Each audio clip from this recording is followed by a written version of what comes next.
So, dalam video ini resep alami akan membagikan obat herbal alami untuk mengatasi batuk pilek pada balita atau anak di bawah 5 tahun yang aman dan efektif.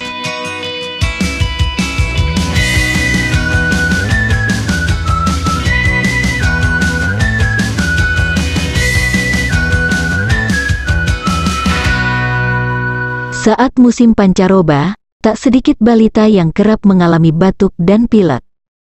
Untuk meredakan batuk pada si kecil, orang tua bisa mencoba berbagai pengobatan, mulai dari obat batuk alami sampai obat dari dokter untuk anak.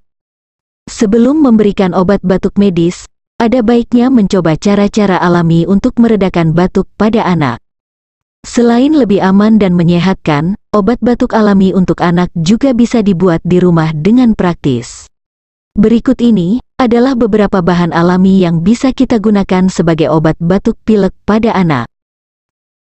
Bahan pertama yang kita gunakan adalah bawang putih. Siapkan 5 ulas bawang putih. Beberapa penelitian menunjukkan bahwa bawang putih memiliki senyawa yang disebut alicin. Senyawa ini memicu sel darah putih yang berperan menjaga kekebalan tubuh terhadap penyakit, untuk beraksi dan melawan virus yang biasanya menyebabkan pilek, batuk, dan flu.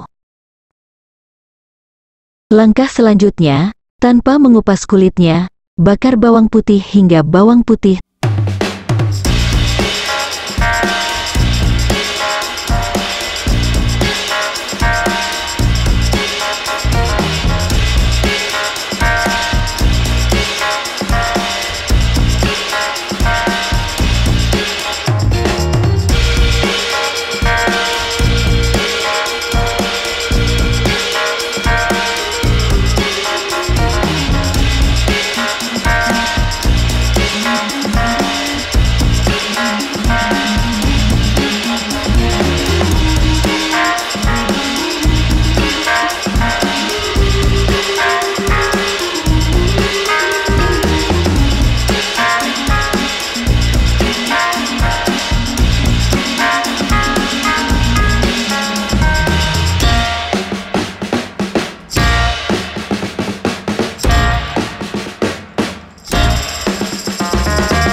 Bahan yang kedua, minyak kayu putih.